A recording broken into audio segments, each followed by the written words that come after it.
Hello, everybody. Happy Monday. Happy October. First Monday of the month. So I'm super stoked about that.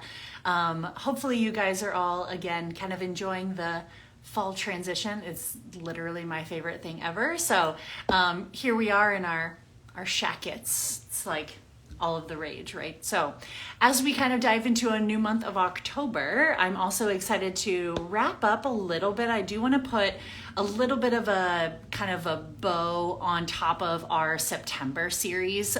With that Labor Day kind of in the mix, there was one Monday that we missed, and I wanted to do kind of one more recap wrap up that really started to pull all of the pieces of the puzzle together from what we talked about in our September series, where we got to dive into a lot of this conversation around functional labs, how we utilize functional labs in even in the conventional wellness space, but also more of the functional wellness space, the hype and the hazards behind these functional labs, because as we learned, there's not just like all these glorious moments of individuals utilizing these in practice. And then we also got to talk about, which we'll revisit today, this concept of our metabolic phenotype and how we can utilize things like functional labs to get a better understanding internally of our unique physiology.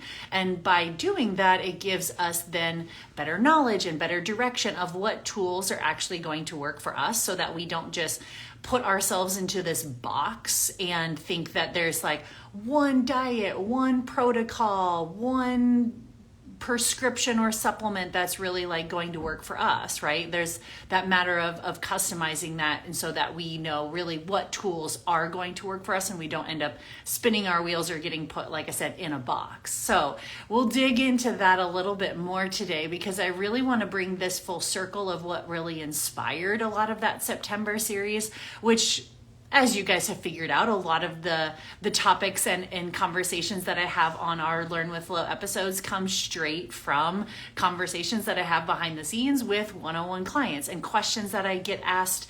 Maybe it's a one-off, but a lot of times it's like, I'm seeing this as a generalized pattern of a question that comes up quite a bit. So I think that this would be a good topic to bring up, because I bet a lot of other people have the same question too. If I'm being asked 5, 10, 20 different times, let's really use this platform as a way to kind of dig in and answer that question. So if you guys remember from the very first September series of this Learn with Flow that I talked about, the inspiration behind kind of digging into this functional lab testing and digging into this conversation around metabolic phenotypes came from a few different clients asking this overarching question around, how do I know what nutrition strategy is right for me? Or there's so much conflicting information out there, and like, how do you filter through all of the nutrition advice? I was asked that same question in different shapes or forms, probably 3 or 4 times over the course of the week before building this series. And I'm like,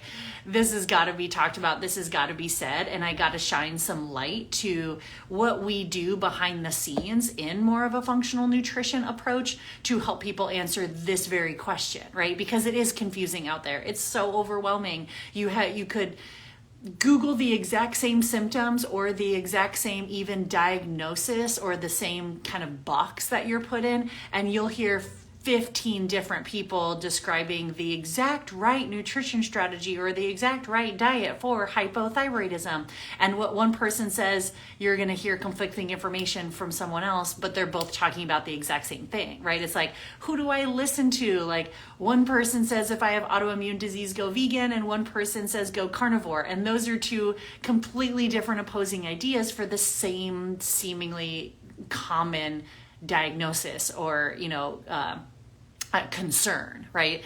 So I think when we think about that, it makes me really realize that in this age of information at our fingertips, it's not really doing us any favors. And I think for a lot of people, it's actually more unhelpful and overwhelming than it really is like super helpful. So I don't want people to feel like there's just like all of this information out there, because that's great and grand, but we can have all of the information in the world, but if we don't know how to implement said information, or we don't know how to filter through and take the right information and implement what's meant for us and leave the rest, then we're not out here getting the transformation that we're looking for, right? So that kind of goes back to that conversation.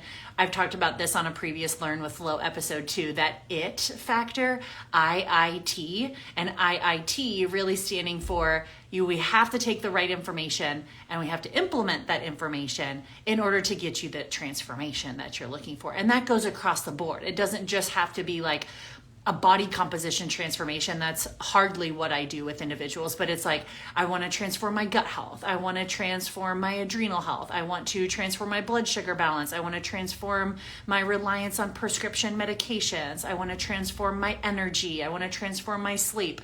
All of these different things that we really work on transforming, we have to have the right information for us, for that particular person, and then have a confident strategy to implement it as well too. So we'll talk about that all today, because I think that this is just something that needs to be talked about in a little bit more longer form than just a soundbite reel that I can kind of do my best about making some highlights, but I think this really deserves its own time in the sun. So to answer this question of, how do I determine what nutrition strategy is right for me? How in the world do I filter through all of this nutrition noise? Because there's a lot of confusion and a lot of overwhelm. First, I think to answer that question, we have to back out just a little bit and be like, how the heck did we get here, right? For something like fueling our body and eating, that's something that is hardwired into our evolutionary biology. And so why is it so damn hard, right? It's like, we as humans, it's like we should be born with this, right? It's like we all kind of learn innately that ability to like walk and talk and roll and crawl and breathe. It's like, why is fueling ourselves so overwhelming and so confusing? Why are we struggling with it so much? I think there's two big reasons for this. I think number one, the reason why this is so difficult is because we really are sold this idea that there is a one size fits all approach, and there is some mecca of this right way of eating that's appropriate for everyone, and all of us are just on this endless search for that like one right way of eating, right? And that's not the case. So if you're still looking for that mecca out there of like, something's gonna speak to me and it's gonna be like the one right way of eating, I'm gonna go ahead and burst your bubble right now. And that's only because I'm sending all of the best intentions and all the best love your way, because I don't want you wasting your time and spinning your wheels looking for something like that. It doesn't exist, right? I would say at least for a solid 75% of the population, you probably won't just fit into one box for the rest of your life. And so the sooner that you release that idea, I think the sooner all of us can come to a better mental and physical relationship with food. So just like medicine, modern medicine, whether it's functional or conventional medicine, tries to kind of put us into a box, the same thing happens with diet culture. They try to put you in a box and it's like, here is your metabolic phenotype. I was just talking to one of my clients this morning about it, around like, she has more of a PCOS picture, an insulin resistance pattern, and she's so frustrated because every time she has worked with a doctor or a nutritionist in the past, they just automatically put her in this box of like keto and cardio.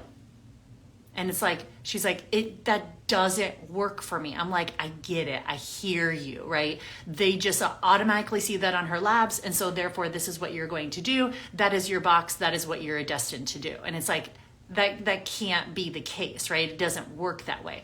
So even well-educated doctors and nutrition professionals, attach themselves to like one diet dogma and they push it on everybody. You guys have seen all the social media accounts where you can see like the keto doctor, the carnivore king, the vegan nutritionist, the macro counting mamas. It's like, there's so many different social media accounts where people are ascribing to like one diet, one nutrition style, and they're going to get everybody in their camp doing that exact same thing. And then all of a sudden, if you sign up for their program or you sign up for their camp and you don't fit into their box, then you're made to feel like you failed. Right? It's like, oh, there must be something wrong with your body, or you must have cheated, or you must have not done the protocol hard enough that it didn't work for you, right? And it's like, well, that's just honest bullshit, because that's not how the body works, right? So that's just our way of taking something like nutrition that is very nuanced, it's very complex, it's very personal, and we just make it reductionist so that our brain can understand it. And so then therefore we make it more like moral value, right? And then that's where people that don't fit into a certain box that ascribe to them, there is a large amount of emotional trauma that happens with that, like failed diet attempts and repeated diet attempts. It's honest, no wonder that we're a society of disordered eating patterns. It's yikes, right? It is very, very apparent. So because of that, that's where we have to like understand that this is probably why we got here. So if we just keep trying to reaffirm that same mindset, we're not going to get anywhere. We're just spinning our wheels. So again, we have to come to the table and recognize, okay, we got here because we're being sold that there is one right way to eat for everybody, and you should fit into a diet box with a label. And if you don't, there is something wrong with you, right? Go ahead and ditch that idea. It's not going to get us any closer to answering this question of how do I figure out what nutrition style and strategy is right for me.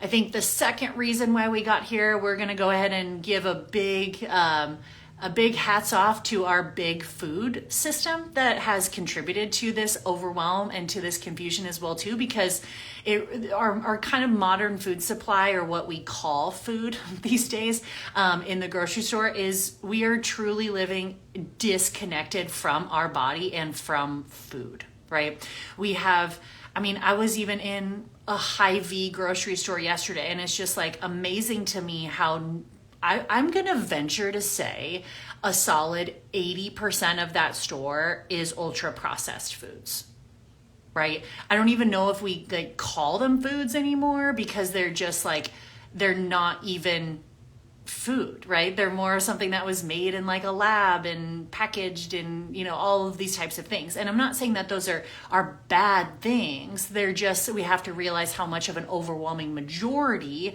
they've kind of taken over in our lives. And they have been manufactured to be hyper palatable, right? They're made of starches and made from fats, which makes them more caloric dense, but not really nutrient dense to our body. And big food's not dumb. It's like those things were made to taste good, so we eat more of them, so therefore we run out faster, and so we buy more of them.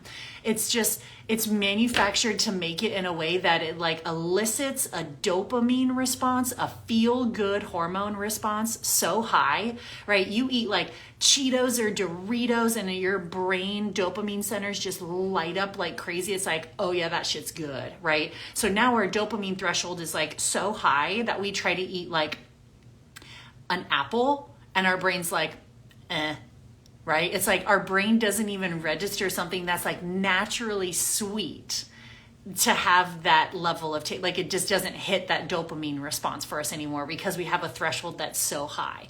Same thing with like energy drink consumption and soda consumption and artificial sweeteners that are like 10,000 times sweeter than table sugar. It's like, no wonder we have individuals where it's like they drink those like very hyper sweet things all day. Even it's like, yeah, but it was sweetened with stevia. And it's like, yeah, but it was, sweetened with like natural sugars. I'm like, I know that, but like to our brain, that's still like bing, bing, bing. That is like such a high dopamine threshold that now you try to eat like a fresh peach from a farm stand and your brain's like, right? It's like, oh my gosh, what are we doing to like our poor dopamine? So we have to like come to the table and recognize that like a lot of these things in our standard American like big food supply really make it difficult for us to get that like same level of palatability from real and whole food sources. And I know it's a hard pill to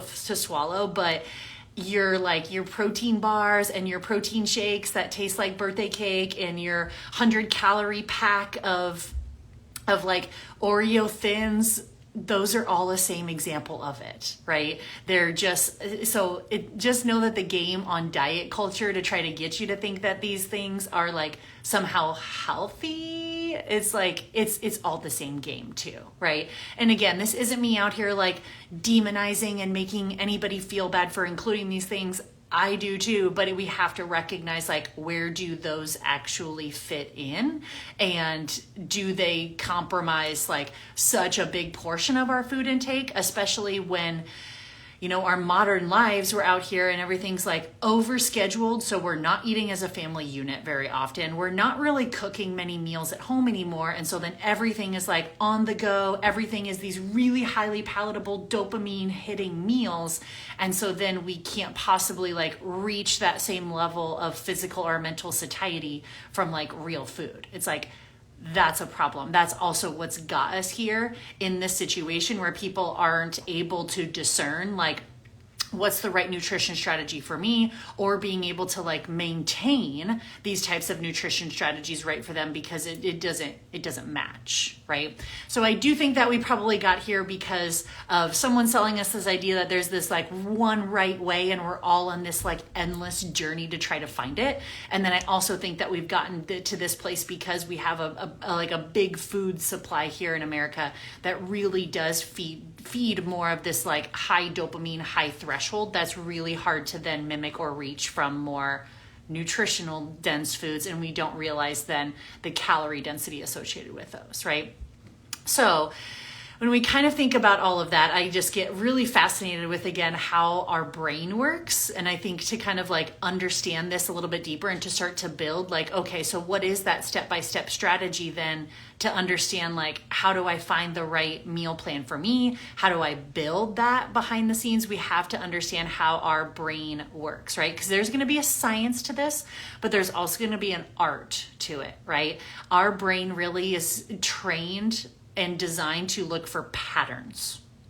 That's it, right? Patterns, whether it's black and white, right or wrong, good versus bad. Our brain is constantly looking to identify patterns that help us keep from safety or danger. Very, very simple at its most primal being. That's what our brain is trying to do, right? Distinguish safety from danger. So when it sees something like on a routine basis, something like those, call it like hyper palatable foods, it lights up the brain saying like, ooh, we have carbohydrates and we have fats coming in, and those are sources of like really dense energy for us. And so it tells the brain like, that's good, right? Even if we know like, but is it good? Could I be getting those same carbohydrates and fats from elsewhere that actually carry a little bit more like nutrient density? Your brain just starts to immediately say like, that's good. That's a good thing. So it rewards that, right? And it starts to ingrain like, oh, that is a safety response, right? Not a danger response. So we have to come to the table. And I just think it's just fascinating to understand though, what might be kind of like a safety response for one person can actually be a danger response for another person, which is why I'm so anti like putting somebody in a box. Right?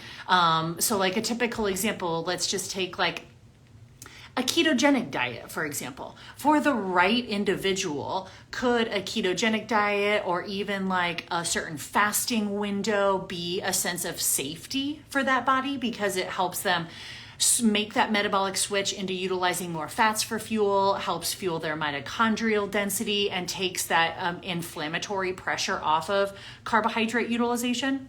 Yeah, for the right person, it could. And then you turn around and there's some folks out there where I'm looking at that and I'm like, I'm looking at your gut health, I'm looking at your thyroid health, I'm looking at your adrenal health, and to your brain, you doing keto and a fasting style is immediately a danger response, right? Same nutritional strategy on paper, two very different bodies, two very different metabolic phenotypes. And for one person, that strategy might feel great, feel awesome, and get them success. And another person, it makes them feel miserable, right? So we have to be able to come to the table and understand that like, to answer this question of like, what is the right nutrition strategy for me? We have to be able to take this as a science, but also an art, right? So hopefully that kind of helps at least form the baseline of like, how did we get here? What's that foundation? Because now I really want to kind of spend a lot of the remaining of our time here walking through what does that look like even behind the scenes? What's the mental and the physical process that I walk people through with my individual one-on-one clients to help them decipher and discover what is that right nutritional strategy for me? So number one, step one, do not pass go, do not collect $200. The first step to determining to answer that question, to filter through the nutrition noise, is we have to understand our own unique metabolic phenotype. If you don't know what I'm referring to, go back to, I think it was 2 weeks ago episode where I talked about what metabolic phenotype is and how we can utilize different lab testing, health history, genetic history, diet history, symptomology to really decipher what that picture is. So, fancy way of saying we have to use the science first, right? So do not pass go, do not collect $200. We got to do the science first. So number one, determine your metabolic phenotype. We want to seek to understand and educate yourself on the science of how your body is working. So answering questions of like, do I have subclinical hypothyroidism? Do I have adrenal dysfunction? Do I have gut dysbiosis? Do I have insulin resistance patterns? Usually this step is best done working with a practitioner that can help you run these labs, whether it's traditional labs or more functional labs, in order to determine your unique hormonal status, nutrient deficiencies, all of that good stuff. This is also a necessary first step though, to more deeply connect to you and to learn how to listen to your internal body cues and to trust your internal body cues and symptoms and signals. We all need to be able to flex that muscle, right? So I can't tell you how many times individuals have come to me and running the right labs for them and explaining their labs helps them then understand. They're like, oh, so that's why I feel fatigued. That's why I have trouble getting out of bed in the morning. That's why I have joint pain. That's why I'm so reliant on caffeine. That's why I crave sugar. I'm like, yes, yes, yes, and yes, right? So it helps them then learn to trust those body signals versus previously everybody had just told them, oh, it's all in your head, or oh, it's just stress or whatever, right? So a lot of times that can really be validating, and then you start to understand like, no, I can trust my body. My body does know what's up. It's trying to communicate those things to me, and now I know how to listen to that versus just brush it off to the side or make me think it's normal. Right? So number one, we have to dive into the science, which the first step is developing that metabolic phenotype. Then once we have a better understanding of what our metabolic phenotype is, then you can start to design the direction based off of your metabolic phenotype and ignore the rest, right? So this is where we start to outline on paper, okay, if we have a subclinical hypothyroidism on paper, what are some of the main things that we're going to really want to check off, right? When it comes to nutritional quality, nutritional quantity, blood sugar balance, food sensitivity, like what are some major things that we're probably going to want to put in the program design, right? We're just sticking to the science right now, right? So it's like, we have to consider things like what meal timing is going to feel best and is important to note for me, right? We said fasting patterns for one person might be detrimental to another. We're going to have to answer the question of like what nutritional quantities will feel best and are important for me. Too much protein, too much fiber, too little fiber, too much carb, too little carb. We need to answer that question. Same thing with nutritional quality considerations. Are there any eliminations I need to be aware of? Do I need to include more of certain things or less of certain things? Like I need to include more fiber or less fiber or more polyphenols into that situation, right? And then what food pairings and combinations will feel the most filling and the most energizing and the most satiating as well too. So that's going to need to be something that we talk about is just like physical satiety. How do we make sure that hormones like leptin and ghrelin and all of those hunger and satiety hormones are satisfied as well too, right? So that very first step working with individual is like the science piece. And that's where the data collection can be so helpful to determine what is your metabolic phenotype. And then once we have a better understanding of that, we can come to the table and say, okay, what are the different things that we're going to want to make sure are part of this program in a scientific way, right? That's just the science stuff, right? That, unfortunately, though, is where some practitioners stop. I'm not going to lie. I see this all the time. It's like, oh, here you go. Here's your meal plan because this is my insulin resistance meal plan. And it's like, oh no, like that's half of this science stuff is more just me. And then I'm helping educate and explain it to the client, but it's not even really like for them because they're going to then be responsible for the art of all of this, right? I'm responsible for helping them come to the table with the science. Then we get to come together and really develop like, okay, now there's going to be an art behind this of how are we going to execute this particular phenotype specific plant, right? So then the next step is going to be, let's encompass the art of all of this. First step is going to be, we got to get real with your current beliefs and your current habits around food. Not something that a lot of people want to do, I know, because it can feel a little bit like little personal, a little violating, but I would say this is probably the most commonly overlooked part of practice that I see from like fellow practitioners, is they're not going in and really seeing like, what is this person doing right now? Before I give them any new information, what is their day-to-day right now? Because their body is adapted to that, and that's where their brain is thinking safety right now. Even if what they're doing isn't working for them, their brain would rather stay in something that they know than something that they don't know. So we have to come to the table and recognize, like, wherever they're at right now, even if it's so far away from where I know I want them to be eventually, that is where their body feels safe. And we have to respect that, and we have to meet it where they're at, and then slowly tweak that in order to get them to where they want to be. So with zero judgment and zero morality, this is where we need to get honest about, like, what's a typical day in the life, whether that's through journaling, photographing, tracking, things like that. Everything you consume and why you consume it too. I'm always big on that. I'm like, oh, why did you choose that? It's like, oh, that's an easy one for me because when my kids are on the go, I'm like, oh, yeah, totally makes sense, right? So the why about that is just as important. So we need to really get detailed about your current relationship with food. What patterns show up? What rules are you following? What beliefs do you have around food? That's really going to be the first like data collection part of the art of like, what are we doing right now? Where is your body adapted to a sense of safety right now?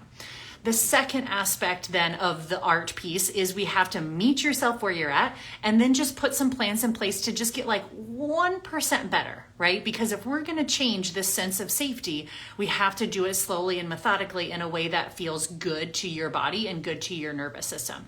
So maybe we just pick one pattern per day that's not aligning with your metabolic phenotype, and then we slowly work to tweak it. So maybe you're currently skipping breakfast, but you have adrenal fatigue. And so like slowly working in something that's like easily digestible. Maybe we just start with a protein shake. We slowly evolve it to a smoothie before we eventually make it a full meal, right? Classic example. Or maybe you're currently calorie counting and have hypothyroidism, right? And so it's like you want to slowly work on shifting more on focusing on nutrients over calories. We're phasing out things that are macro friendly, like a protein bar for a whole food protein source. Like you're starting to catch my vibe, right? We have to meet someone where they're at and slowly work them into where they want to be that's more in alignment with their metabolic phenotype. Then they have the right information, they're implementing it consistently and able to see the transformation.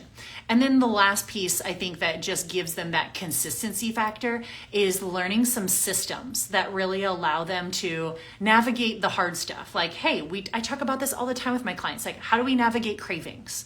I'm always checking in with clients. Are you eating your favorite foods on a regular basis, right? What are your favorite foods, and are we including them on a consistent enough basis that you're feeling mentally and physically satisfied with your meals? How do we thrive in social situations or traveling? We have to be able to come to the table and make sure that this individual feels supported in all of those avenues, not just in this like, oh, perfect meal plan for insulin resistance. It's like, that's why people fail. And I think that's why people get so burnt out around the nutrition world too, is because they just get shoved into a box. That box didn't work. They feel like a failure. And so then they don't try again. That's what I really want to help people rewrite. So when we think about, I know it's a little bit more of a long-winded answer, but that's why I said we needed a long format way of talking about this. When it comes to answering that question of like, what nutrition strategy is right for me, or how do I filter through that nutrition noise to know what's right for me? Number one, we have to start with the science, right? Determine your metabolic phenotype, even if it's using a practitioner and some labs to help you do that, and design what is a routine that's more in alignment with that metabolic phenotype. What's the right informational tools for you? Then we can move into the art of the implementation, which is getting real about what a current day in the life is right now and identifying one strategy that we can get to just be 1% better as we develop some systems to also be able to navigate real life situations around food or travel or cravings or favorite foods as well. So hopefully, like I said, that gives you a little bit of an idea of like, oh, wow, this this chick does a whole lot behind the scenes with her people. And it's like, yes, I do. And that's because I've seen this system, like I said, work time and time again, but I've also seen a lot of systems fail time and time again. So I kind of like to pick and choose what I learned from fellow practitioners, but also anecdotally what I've seen really work in practice as well too. So the science and the art. If you feel like you are either stuck on the science or the art, don't hesitate to reach out. That's exactly what my resources are for. So if you click the link in my bio of my Instagram, you're going to see access to a lot of different stuff. One, I would say check out my Master Your Metabolism course. That is a self-paced 6-week course where I really talk about a lot of the nutritional foundations. So if you're looking for a good place to start from a nutritional perspective, that honestly, regardless of what direction you want to head after it, we really start to dedicate 6 weeks towards learning nutritional quality, quantity, ideas around blood sugar balance. So that's a self-paced course that you can start at any time. You can access that course through my Instagram bio, my Master Your Metabolism course. If you know that you want more of the science, you want more of the testing, underneath my Instagram bio, you're also going to see something you can click that says Functional Lab Shop.